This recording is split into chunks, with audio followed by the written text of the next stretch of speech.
चौद्वार मिठा व्यवसायी हत्याकांड घटना गिरफ है मुख्य अभियुक्त दीपक देहुरी। कमिशनरेट पुलिस आज अभियुक्त को गिरफ कर कोर्ट चालान करिछि। तेबे गिरफ समय व्यवहृत होइतिबा छुरी और अन्य सामग्री जबत करिछि पुलिस। एने एक सांबादिक सम्मेलन में सूचना दैछंती जोन 1 एसपी अरुण स्वाई।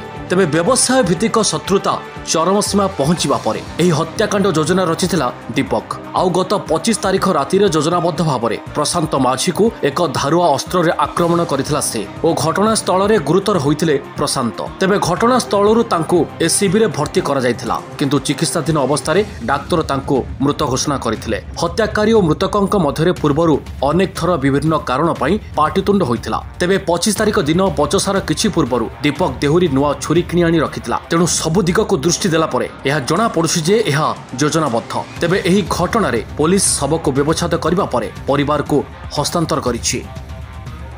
से गतकाली 25/6/2024 संध्या 8टा बेले आम चौद्वार थाना अंतर्गत विराट बजार जो अच्छी चारबाटिया सेठी गोटे जड़े युवक उत्त्यक्त होगी गोटे युवक को छुआ मार कर से कटक बड़ मेडिकल रे चिकित्सा होता समय मृत्यु होती। घटना कौन कि से दुई जन युवक जी माने जार मृत्यु होती जी मारी एमाने दुईटी मिठा दुकान से काम करती मिठा तैयारी करती। दुई भाई मिठा दुकान से तैयारी करती। जे डीसीजी अच्छी जे ना हूँ प्रशांत कुमार माझी से राधाकृष्ण मिष्टान भंडार से मिठा तैयारी करती। जे घटनाटा मुदाला जी अच्छा दीपक माझी बोली सी गोटे भाई आ गोटे मिठा दुकान अच्छी नंदगोपाल मिठा दुकान से कम करती।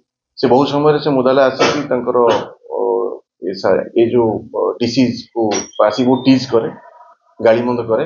गाड़ीमंद कलापर गतकाली सेमती संध्या 6टा पाखापाखि हम से आक्यूज आसिक डिसीज दुकान रे रही बहुत गाड़ीमंद कलापर डिसीज उत्त्यक्त होगी खराब भाषा गाड़ी करके दुकान बाहर करदेला। बाहर करगला सेठी अन्य लोक मैंने थे से अति सीरियसली नहीं कि से दुकान को जाकि गोटे छुरीटे से किणिकी आसिक छकी रही थे।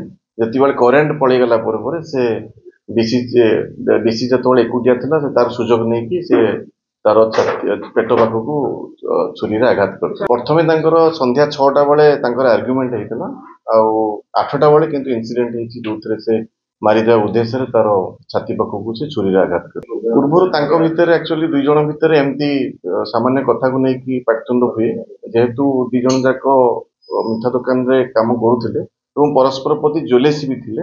घटना 8टा बेले तार स्टाबिंग हला पर से दुकान मालिक को एससीबी मेडिकल को चिकित्सा पे आनी राति 12:30 पाखापाखि हम तार मृत्यु। एथिरे जे घटना करैछंती हमर अक्यूज दीपक देहुरी से आज अरेस्ट होइछंती एवं ता सहित से रक्त लगा छुरी एवं ता सहित पोशाक पत्र पुलिस जबत करिछि।